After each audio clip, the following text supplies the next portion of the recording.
నమస్తే, welcome to ANN. నేను మీ లక్ష్మీనాగ్ నరహరి శెట్టి.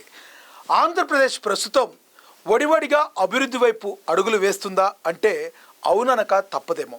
ఎందుకంటే మనకు తెలుసు, ఆంధ్రప్రదేశ్ కూటమి ప్రభుత్వం ఎన్నో హామీలు ఇచ్చి మరి ప్రభుత్వం ఏర్పాటు చేస్తుంది. ప్రభుత్వం ఏర్పాటు చేసిన తర్వాత తమ హామీల్ని ఒక్కొక్కటి నెరవేరుస్తూనే అదే సమయంలో మరి ప్రజలకి అభివృద్ధి పరంగా ఆంధ్రప్రదేశ్ను చూపించాలని అయితే కంకణం అయితే కట్టుకున్నట్టుగా మనకు కనబడుతుంది. దానివైపు కూడా అడుగులు వేస్తుంలో ఆంధ్రప్రదేశ్ ప్రభుత్వం సక్సెస్ అవుతుందని చెప్పడంలో ఎటువంటి అతిశయోక్తి లేదు. ఎందుకంటే ప్రధానంగా చూసుకుంటే మరి ఆ కూటమి సర్కార్ని స్థాపించడంలో మెయిన్ పిల్లర్లుగా ఉన్నది ఎవరంటే ముఖ్యమంత్రి చంద్రబాబు, ఉప ముఖ్యమంత్రి పవన్ కళ్యాణ్, అదేవిధంగా మరి మంత్రి నారా లోకేష్ అంటంలో మరి మనం ఎటువంటి పరిస్థితుల్లో దాన్ని అతిశక్తిగా ఫీల్ అవ్వద్దు. ఎందుకంటే ముగ్గురు కూడా గట్టి పిల్లర్లాగా పునాది వేసి ఈ రోజున ఆంధ్రప్రదేశ్ అభివృద్ధికి తమ వంతు తమ సహాయ సహకారాలు వాళ్ళ రంగాల్లో వాళ్ళ శాఖల్లో ముందుకు దూసుకుపోతున్నారు. పవన్ కళ్యాణ్ గారు గ్రామ పంచాయతీ శాఖ కానీ ఆయన తీసుకున్న ఏవైతే అడవులకు సంబంధించినవి కానీ అన్నీ చేసుకుంటూ ఆ సమస్యలను పరిష్కరించుకుంటూ ఆయన ముందుకు వెళ్ళిపోతుంటే మరి నారా లోకేష్ గారు ఏదైతే ఐటీ మినిస్టర్గా ఉన్నారో ఆయన తన శాఖకి వన్నె తెచ్చేలాగా ఆయన ముందుకు వడివడిగా అడుగులు వేసుకుంటూ ముందుకు వెళుతున్నారు. మరి ఆంధ్రప్రదేశ్ అభివృద్ధి ధ్యేయంగా మరి పెట్టుబడులే లక్ష్యంగా మరి ఎన్నో కంపెనీలు ఆంధ్రప్రదేశ్లో తీసుకురావడానికి పూర్తిగా తమ బాధ్యత తీసుకుని ముందుకు వెళ్తున్నారు నారా లోకేష్ గారు అని చెప్పొచ్చు. ఆంధ్రప్రదేశ్ను నెంబర్ 1 చేద్దాం. ఎటువంటి పరిస్థితుల్లో వచ్చే 5 ఏళ్లలో అన్ని రాష్ట్రాలకి ధీటుగా ఆంధ్రప్రదేశ్ ఏమాత్రం తగ్గదని చెప్పడానికి తమ వంతు ప్రయత్నం చేసే విధంగా కూటమి అయితే ముందు అడుగులు వేస్తుంది అనిపిస్తుంది. ఎందుకంటే గతంలో ఆంధ్రప్రదేశ్ 2014లో ఉమ్మడి ఆంధ్రప్రదేశ్గా ఉన్న ఆంధ్రప్రదేశ్ తెలంగాణలో విడిపోయిన తర్వాత రాష్ట్రం అప్పుల్లోనేమో ఆంధ్రప్రదేశ్ ఉంటే మరి ఆస్తుల ప్రకారం కొంత లాభాల్లోనే తెలంగాణ ఉన్నమాట వాస్తవం. కానీ ఆంధ్రప్రదేశ్కు ఆ పరిస్థితి కాదు. మరి అప్పులే ఆంధ్రప్రదేశ్ను వెక్కిరించాయి. ఆ తర్వాత 2014లో టీడీపీ గవర్నమెంట్, ఎన్డీఏ గవర్నమెంట్ వచ్చినప్పటికీ అప్పటికి ఉన్న రాజకీయ పరిస్థితుల దృష్ట్యా ఆదిలోనే హంసపాదులాగా అక్కడే ఆగిపోయింది అభివృద్ధి.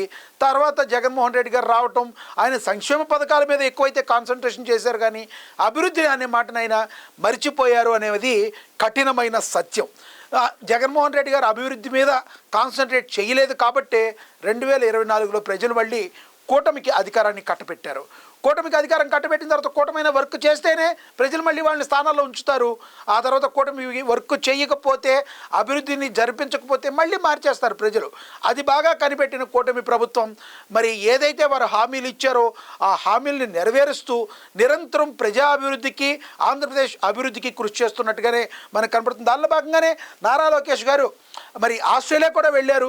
ఆస్ట్రేలియా వెళ్ళిన తర్వాత అక్కడ ఆయన ఏం చేశారు, 100% ప్రవాస ఆంధ్రులు ఎవరైతే ఉన్నారో వాళ్ళందరినీ కూడా మీరు పెట్టుబడులు పెట్టండి అని చెప్పి వాళ్ళని ఆకర్షించేటట్టు ఆయన మాట్లాడడం జరిగింది. అంతే, ఆంధ్రప్రదేశ్ మీద అభివృద్ధి మీద కాంక్ష ఉన్న ప్రవాస ఆంధ్రులందరూ కూడా ఆంధ్రప్రదేశ్ అభివృద్ధికి మేము కట్టుబడి ఉంటాం, నారా లోకేష్ గారు చాలా బాగా చేస్తున్నారు వాళ్ళు కూడా చెప్పడం జరిగింది. దాని గురించి మనం కూడా చదువుకోవచ్చు. రండి పెట్టుబడులు పెట్టండి, స్వర్ణాంధ్ర లక్ష్యంతో సిబిఎన్ పనిచేస్తున్నారు అన్నట్టుగా మరి రాసుకొచ్చారు. మీరు ఏపీ బ్రాండ్ అంబాసిడర్లుగా పనిచేయండి, ఏపీ ఎకనామిక్ గ్రోత్లో భాగస్వాములు కండి. ఆస్ట్రేలియాలో ప్రవాసాంధ్రుల భేటీలో మంత్రి లోకేష్ పిలుపునిచ్చారు. మంత్రి నారా లోకేష్కు ఘన స్వాగతం పలికారు ప్రవాసాంధ్రులు కూడా ఘన స్వాగతం పలికారు కూడా మనకు తెలుస్తుంది. అయితే నారా లోకేష్ ఆంధ్ర రాష్ట్ర అభివృద్ధి పథంలో దూసుకెళ్లాలంటే అందరం కలిసికట్టుగా పనిచేయాలని చెప్పి ఆయన సూచించారు. అందరూ కలిసికట్టుగా ఉండాలని చెప్పారు. స్పెషల్ విజిట్స్ ప్రోగ్రాంలో పాల్గొనాల్సిందిగా ఆస్ట్రేలియా ప్రభుత్వం తరపున వెళ్ళిన ప్రభుత్వం పిలిచింది.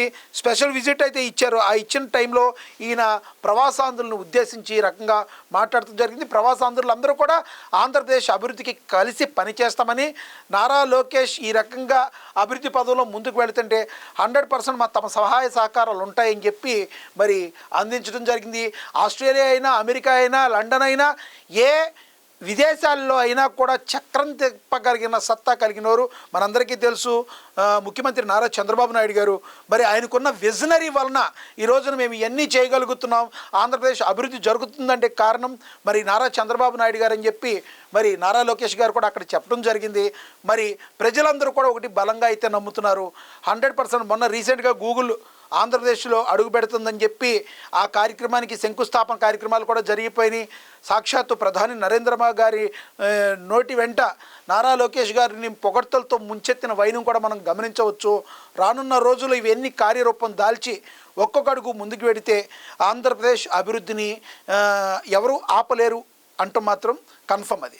ఎందుకంటే చిత్తశుద్ధి కలిగిన నాయకులు ఎవరైతే ఉండి వాళ్ళు వర్క్ చేస్తారో, చిత్తశుద్ధితో తమ తమ పనులను చేస్తారో, అప్పుడు కంపల్సరీ దాన్ని మనం 100% దానికి ఏదైతే మనం అనుకున్నామో ఆ యొక్క రిజల్ట్ అనేది వస్తుంది.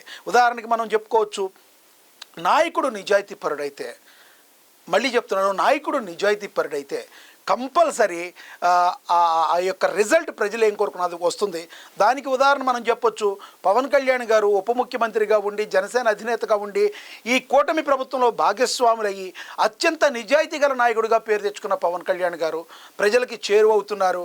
ఆయన ఏం చెప్పారో ఆయన చేసుకుంటూ అభివృద్ధి పదంలో ఆంధ్రప్రదేశ్ని ముందుకు పరిగెత్తించడంలో తన వంతు పాత్ర పవన్ కళ్యాణ్ గారు పోషిస్తుంటే, నారా లోకేష్ గారు మరి పరిపాలనలో పోటీ పడుతూ, ఇది బాగా గమనించాలి మనం, పరిపాలనలో పోటీ పడుతూ ఆంధ్రప్రదేశ్ ఐటీ రంగంగా అనేక కంపెనీల పెట్టుబడులే లక్ష్యంగా ఆంధ్రప్రదేశ్లోకి ఎంటర్ కావడానికి నారా లోకేష్ గారు చాలా విశేషమైన కృషి చేస్తున్నారు. ఆయన విజనరీ నాయకుడైన కుమారుడిగా కాకుండా లోకేష్ గారికి సపరేట్ బ్రాండ్ తెచ్చుకుంటూ ఈ రోజున నారా లోకేష్ గారు అప్రతిహాసంగా తమ జైత్ర యాత్రనైతే కొనసాగిస్తున్నారు. రానున్న రోజుల్లో ఇదే విధంగా జరిగితే 100% అభివృద్ధి దిశగా ఆంధ్రప్రదేశ్ దూసుకు వెళుతుంది. మరి మీరేమనుకుంటున్నారో కింద కమెంట్ బాక్స్ రూపంలో కమెంట్ చేయండి. నమస్తే.